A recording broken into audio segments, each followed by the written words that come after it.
Welcome to the Driver's Line. I'm Greg. And I'm Jordan.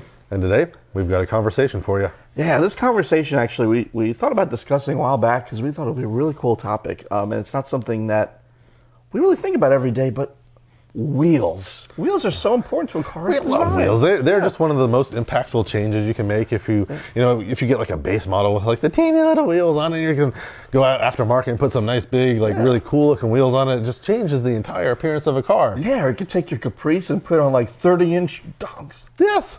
All sorts of things can happen with wheels. You can just really change the personality or ride quality of your vehicle by your wheel choice. Yeah, exactly. So Greg and I kind of looked back at some designs that we really found fond of. Some of them are just like traditionally beautiful designs that we think would look great on many vehicles, but some of them are kind of more vehicle specific that we think kind of represent that car really well. So we're just going to kind of go through the list and talk about those. Yeah, and I think we're going to largely focus on OEM, right? Yeah, some absolutely. OEM ones, but I do have one aftermarket one there because I cannot resist because I've owned this one in the past and absolutely love it. I think I already know where he's going with this, but I did not. I just went straight OEM, so that'll be a fun little tidbit at the end there. Okay. I like that. Right, awesome. All right, so I'm going to kick us off if you're cool with that. By all means. And I'm going to pick a classic, and this is one that I'll be honest. I'm not like I've never owned a car from this brand, but I've always been a big fan of the way that these wheels look on their cars, and it's the Mercedes monoblocks. The monoblock. They're such a classic design. Nice, thick, chunky spokes. Really offsets the vehicle designs well. Mercedes are known for their classic lines, broad shoulders, and no car really represents that better than that AMG Hammer, right? Oh my gosh! That one off my list there. Oh no, that was on my list as well. Oh, 100% on the monoblock is just such a fantastic wheel. Yeah. One of the best that Mercedes has ever made. Looks good on any car that you put it on. True. Looks good even on the modern Mercedes, which you would think wouldn't work, but it actually does. Some of these reproduced monoblocks that they kind of like, for someone who wants a little bit of retro flair on their newer Merc. Still looks good, but like you said, the Hammer, just fantastic. Those classic AMGs, you think about like the old, C55, E55 that had those monoblocks on. It was just such a classic, beautiful wheel. And I think like what really sets them apart is because they're such like a nice, simple design, just having like that AMG embezzled on it, it's just like such clean, classic branding. It's not overly gaudy. They do a really great job with that. So I think that's a great pick. Oh, absolutely. I obviously can't disagree because I have it on my list too. So awesome. Yes. So, all right. We go to one of my choices here. Not that one. But this is actually from a brand that we beat up a lot on the Driver's Line from a design standpoint because they used to design a lot of really good looking stuff. And their wheels were one of the things that really set them apart. And so I'm going to go back to BMW's glory days, and I'm going to talk about. I am talking about the M Parallel. That's a beautiful pick. It's just like choice. Like the monoblock, it's just a clean, classic design before BMW went all gaudy. This was when their cars were just like the nice tight tie, the clean, crisp collared shirt. Sure. You think about the Transporter. Yeah. You think about Bond. Those cars have the AMG Parallels, baby. Yeah. I mean, the BMW Parallels. Super understated, but also sporty. It's like a perfect representation of the BMW brand at the time. At the time. Now they would be painted yellow and inverted, but whatever. For sure, yeah. They'd find a way to put a BMW grill on there. Yeah, exactly. It'd be like the double parallel with the big snorkely grill on each spoke. No, I think that's a great pick. Great pick all out. I think, and that's another example of a wheel that could work really well on so many designs too. Oh, absolutely. It still looks good today. Yeah. I mean, it's still a handsome wheel today. Absolutely, great pick. All right, my next one. You mentioned James Bond earlier. I did. I'm gonna pick one that's a little off the mainstream a little bit. When we think about wheel designs, we think about these big chunky ones or cast and such. But when we look back at the past, there are some wheels that kind of blend in with the background, and that's kind of what I like about these in a way. And I'm talking about the Aston Martin DB series wheels, the wire wheels. Right? With the hammer on. Yes. Yep. Oh.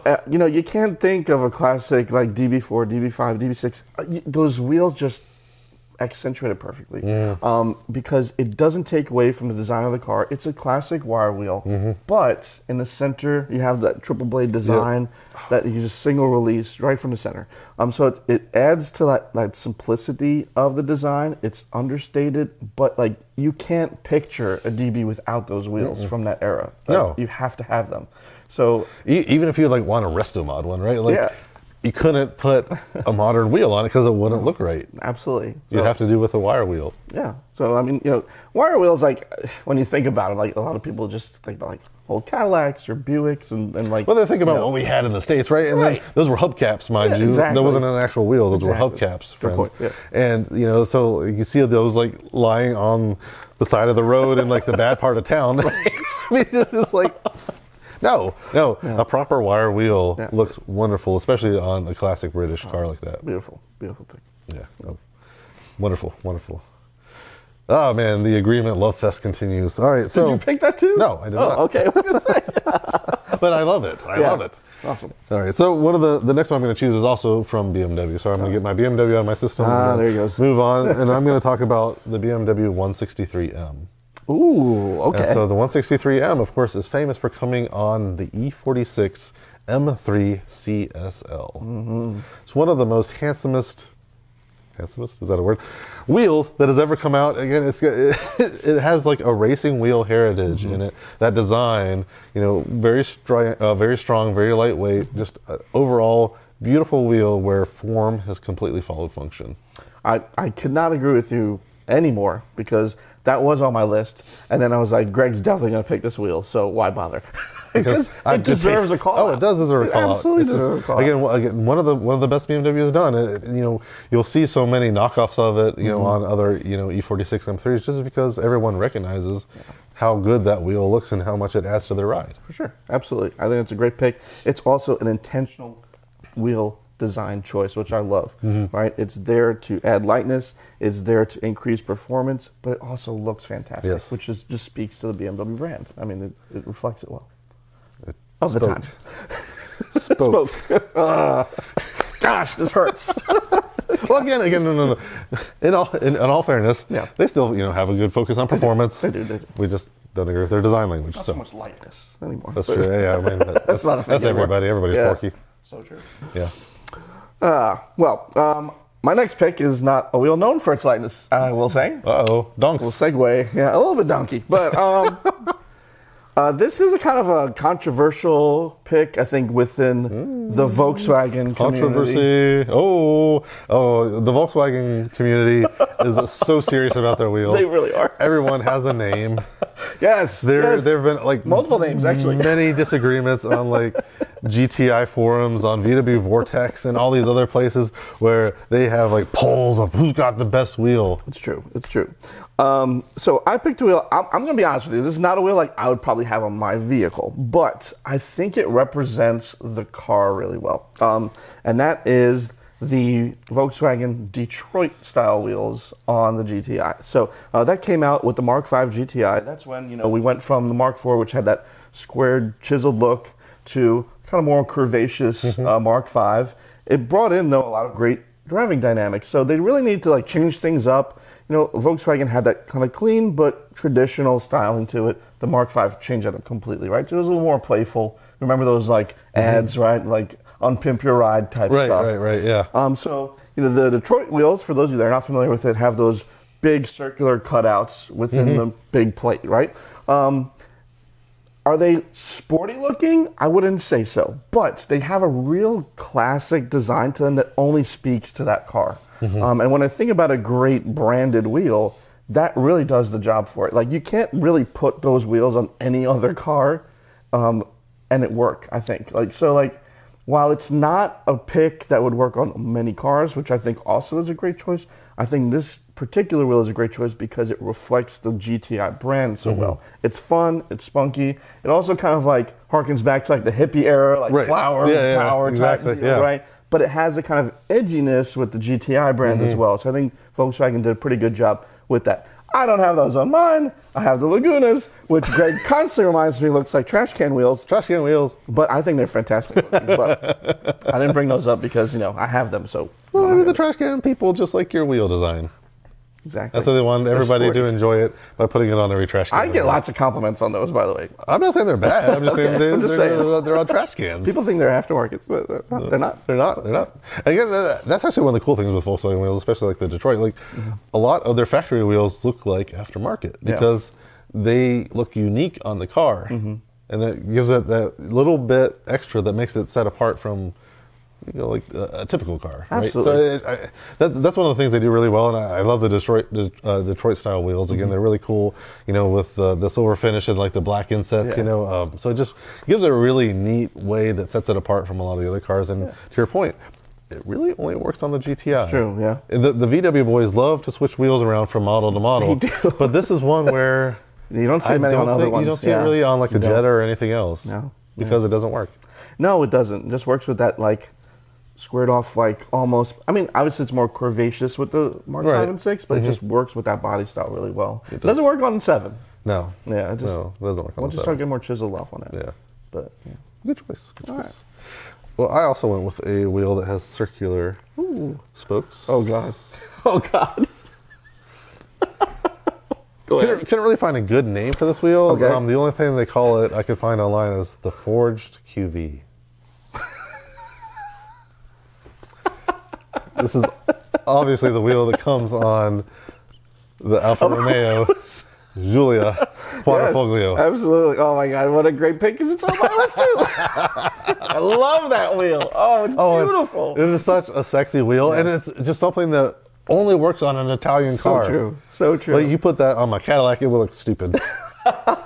It just works with those Italian foam lines, those Italian, like the curves and like the quirkiness of how the Giulia is designed. It's got a little bit of quirkiness with the grille and the lights and things of that nature. But it just ties it all together and just makes this beautiful, beautiful package that, again, for whatever reason, only works on an Italian car. Yeah, it's just so unique. Like there's nothing like it out there. No. But you're right, it only works on that car. It does. Yeah, it's very and similar. The Stelvio too. Yeah, the Stelvio. Yeah, but I mean, like the Italian designed cars, it's not going to work on anything Germanic or American. It's not going to work that way. Yeah, or Japanese. So I like that car because the wheel. Excuse me, because it has like such tension in the design, and it allows for like lots of venting, right? Performance oriented, but it's not just like the straight spokes like the Germans do, right? Yeah. We got that curvaceousness to it, so it's like a unique Italian spin on those performance wheels. It really is. I love those wheels. Love it. I would not be able to own a Quadrifoglio without those wheels. Like again, no, like I wouldn't want to change them. No. I mean, they got it right perfectly.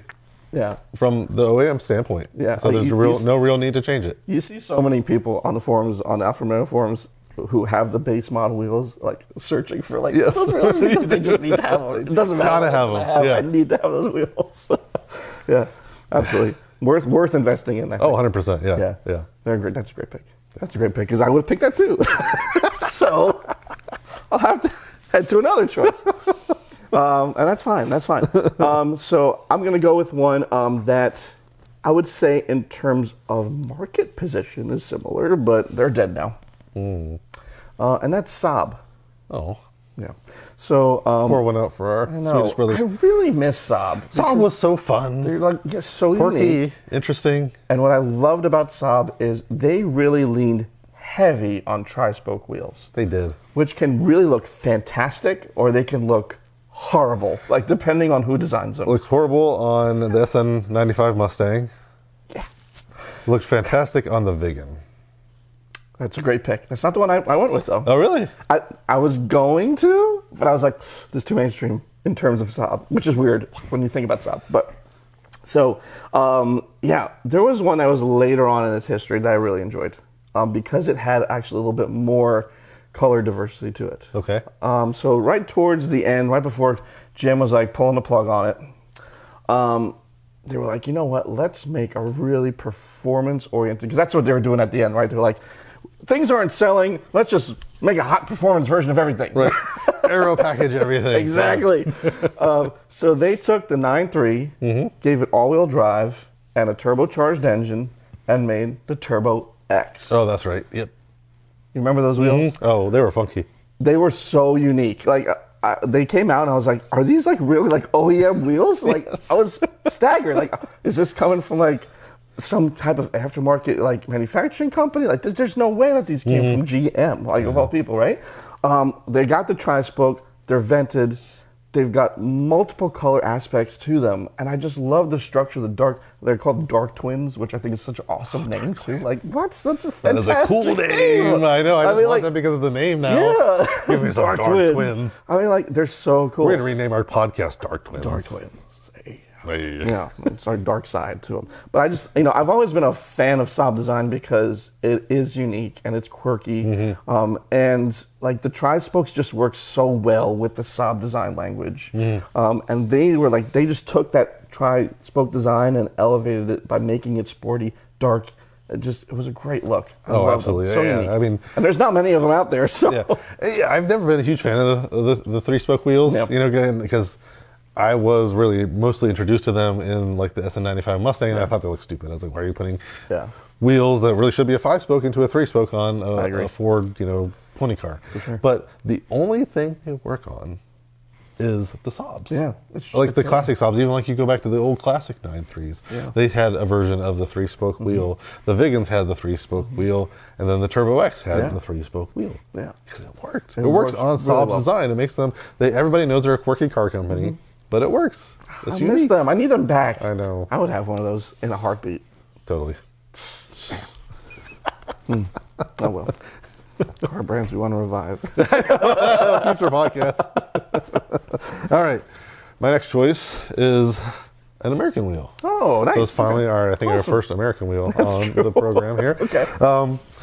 This has a very boring name because it's from a very boring company. Oh.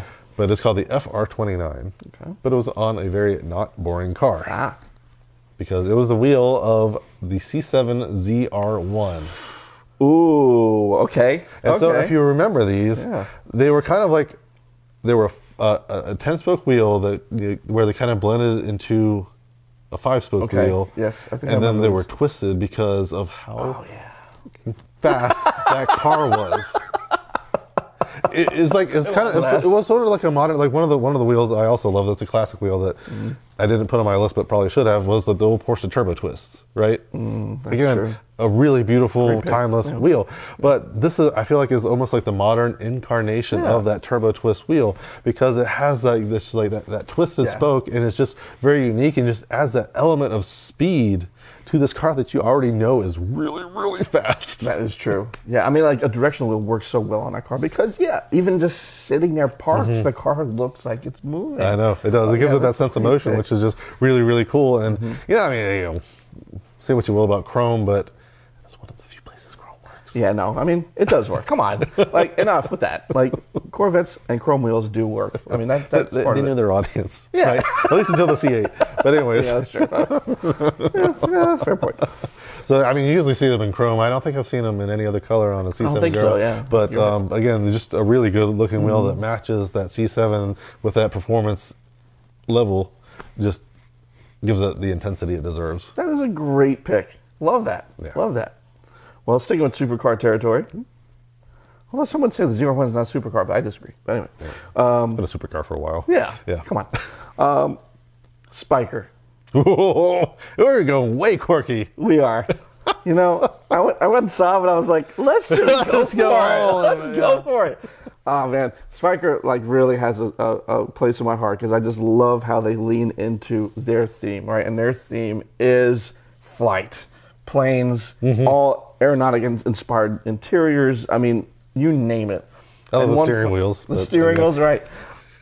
And another element, part of that, are the wheels, right? So when that C8 came out, it had a wheel design that essentially just looked like a propeller from a prop plane. Which, how cool is that? You are driving around on a supercar on prop plane wheels. That's so awesome. And when you're spending that kind of money, you want to stand out. Right, absolutely. And the Spiker C8 just does a wonderful job of making you stand out. And this wheel was just, again, like the Saab, just a perfect wheel that only works on that car. Absolutely, absolutely. That wheel could not work anywhere else. No. You could not put that on anywhere else. No. ZR1. You put that on ZR1, you put it on a Bentley, you put it on anything, it does not work. No, it's a perfect blend, exterior to interior design language. It works perfectly on that car. I think it's so unique. Very unique. Yeah, that's a good choice. Yeah.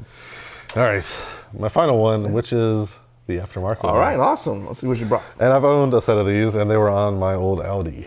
Oh, okay. And it was like, to me, it was the quintessential performance Audi, Volkswagen, whatever wheel. And made by one of the most storied manufacturers, BBS. Oh, you didn't go with the rotiform.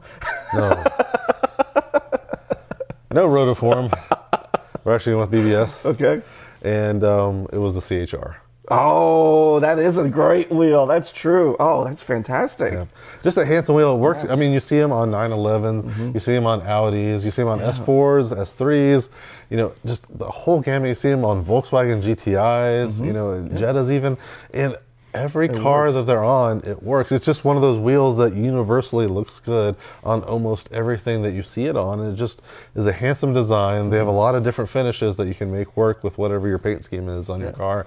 And it just, again, brings that like motorsport element to that vehicle because of BBS's history, both in OEM and motorsports. I think that's a great pick.